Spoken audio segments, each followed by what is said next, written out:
एक महत्त्वाची घडामोड वरळीतील सेंट रेजिस हॉटेलमध्ये भाजप आणि ठाकरेंच्या शिवसेनेत राडा झाला। राड्यानंतर उद्धव ठाकरे यांनी तातडीची बैठक बोलावली। राज्यातील सर्व कामगार सेनेच्या विभागांची आज बैठक आहे। मातोश्रीवर दुपारी 12 वाजता उद्धव ठाकरे यांच्या उपस्थितीत ही बैठक पार पडणार आहे। बीडमधनं महत्त्वाची घडामोड आहे। मतपेट्या ठेवलेल्या स्ट्रॉंग रूमची सुरक्षा वाढवली गेली आहे। स्ट्रॉंग रूमच्या बाहेर 25 सीआरपीएफ जवानांचा बंदोबस्त तैनात आहे। स्थानिक 10 पोलीस कर्मचारी आणि 1 पोलीस अधिकारीही या ठिकाणी तैनात आहे। तर उरणमध्ये नगराध्यक्षपदाच्या उमेदवाराचा स्ट्रॉंग रूम बाहेर 24 तास पहारा आहे।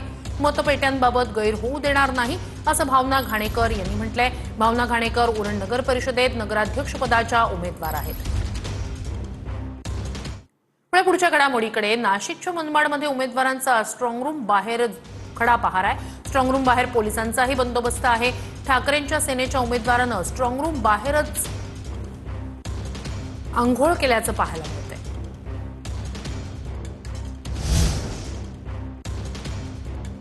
तर जळगावच्या धरणगावात स्ट्रॉंग रूम बाहेर मविया कार्यकर्त्यांचा पहारा आहे। ईव्हीएमच्या सुरक्षेसाठी कार्यकर्त्यांना 4 तासांची शिफ्ट लावण्यात आली आहे। कडाक्याच्या थंडीतही या मंडपात रात्री कार्यकर्ते शेकोट्या पेटवून पहारा देत असल्याचं दिसतंय। जळगावच्या धरणगावात स्ट्रॉंग रूमच्या बाहेर मविया कार्यकर्त्यांनी खडा पहारा सुरू केलाय। कडाक्याच्या थंडीत चक्क शेकोटी पेटवून महाविकास आघाडीचे कार्यकर्त्यांनी ईव्हीएमवर वॉश ठेवलाय। धरणगाव तहसील कार्यालयाच्या बाहेर मविया कार्यकर्त्यांनी मंडपही टाकलाय। भंडाऱ्यात राजकीय पक्षांच्या कार्यकर्त्यांनी स्ट्रॉंग रूमच्या बाहेर पहारा सुरू केलाय। उमेदवारांच्या कार्यकर्त्यांसाठी जिल्हाधिकाऱ्यांनी सीसीटीव्ही स्क्रीनची सुविधा केली आहे। स्ट्रॉंग रूमच्या बाहेर 20 पोलिसांचा पहाराही देण्यात येतोय। बुलढाण्यामध्ये स्ट्रॉंग रूमच्या बाहेर पोलिसांनी मोठा बंदोबस्त लावलाय। सुरक्षेसाठी एसआरपीएफची तुकडीही तैनात करण्यात आली आहे। इमारतीच्या मागील बाजूलाही पोलीस बंदोबस्त लावण्यात आलाय। संपूर्ण परिसरावर सीसीटीव्हीच्या माध्यमातून नजर ठेवली जाते। तर पर्यावरण प्रेमींकडून तपोवनातील वृक्षतोडीला विरोध कायम आहे। तपोवनातील झाडाभोवती सायकल फिरवत पर्यावरण प्रेमींनी अनोखं आंदोलन केलं। नाशिकमध्ये सायकलवारी करणाऱ्या सायकल स्वारांकडून तपोवनमध्ये हे अनोखं निदर्शन करण्यात आलं।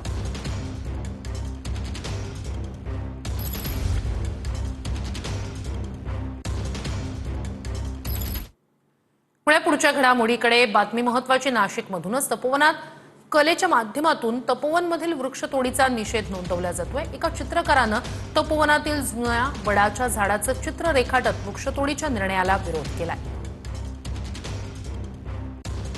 आगामी सिंहस्थ कुंभमेळ्याच्या पार्श्वभूमीवर नाशिकच्या तपोवनातील वृक्षांची कत्तल करून या ठिकाणी साधुग्राम उभारण्याचा घाट मनपा प्रशासनाने घेतलेला आहे आणि यालाच विरोध जो आहे तो आता सर्व स्तरात होत असल्याचं पाहायला मिळतंय। आपण हुबेहूब या ठिकाणी तपोवनात असलेलं हे जुनं प्राचीन वडाचं वृक्ष जे आहे ते साकारलेलं आहे। नेमकं आपल्याला काय सांगायचं? हे प्रतिबिंब आहे हे संपूर्ण नाशिकच्या सौंदर्याचं, आणि हे सौंदर्यच जर नष्ट झालं तर इथे येणारे लोक आहे ते ऑक्सिजनने चे सिलेंडर घेऊन कॅरी करणार का? सर्वांनीच यासाठी एकत्र येणं गरजेचं आहे। आणि कुंभमेळ्याच्या शुभेच्छा आहेच, पण तो हरित कुंभ व्हायला पाहिजे। त्यातून कुठे ना कुठे वनराई छानपैकी विकसित व्हायला पाहिजे। इथला श्वास काढून तुम्ही 100 किलोमीटरवरती जर तो घेऊन जाणार असेल तर इथल्या नागरिकांनी कुठून श्वास घ्यायचा? कॅमेरा पर्सन कुशल पाटीलसह पवन येवले, TV9 मराठी, नाशिक। तर नाशिकमधल्या तपोवनातील झाडांच्या कत्तली प्रकरणी आता उद्या आंदोलकांशी चर्चा होणार आहे। महापालिका अधिकाऱ्यांकडून या झाडतोडीला संदर्भात आंदोलकांना चर्चेसाठी निमंत्रण देण्यात आलेलं आहे। उद्याच्या चर्चेनंतर आंदोलनासंदर्भात पुढील दिशा ठरणार आहे। तर तपोवनमध्ये झाडांची कत्तल केली जाणार आहे, झाडं तोडली जाणार आहेत, याचा पर्यावरण प्रेमी विरोध करत आहेत। वेगवेगळ्या प्रकारे रोज निदर्शनं केली जात आहेत। या संदर्भात उद्या आंदोलकांशी चर्चा आता केली जाणार आहे।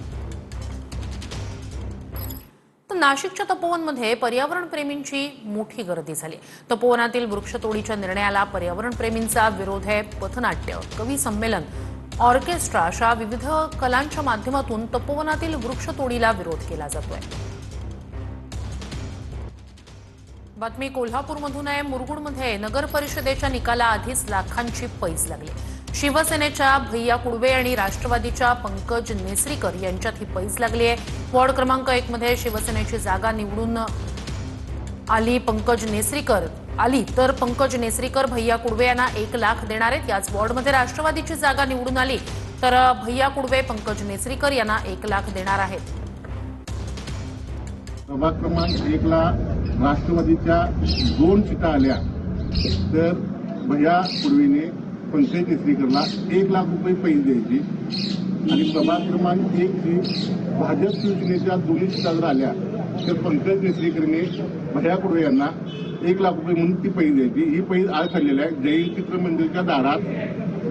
ही दोघांना मान्य आहे का? दोघांना मान्य आहे का? मान्य आहे.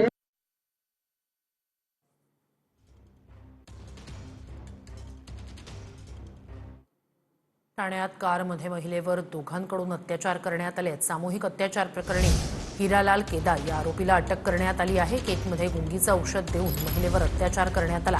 रवी पवार या फरार आरोपीचा पोलिसांकडून शोध सुरू आहे. ही घटना 25 ऑगस्ट रोजी घडली. पीडित महिलेला वारंवार ब्लॅकमेल करण्याचा प्रयत्न केल्यानंच 5 डिसेंबरला ठाणे नगर पोलीस ठाण्यात या महिलेनं तक्रार दाखल केली आहे. वर्षी 25 ऑगस्ट या दिवशी त्यांच्यावर हा सामूहिक अत्याचाराची जी घटना आहे ती घडलेली आहे. त्यामध्ये 2 आरोपींचा त्यांनी नावानिशी उल्लेख केलेला आहे फिर्यादीमध्ये.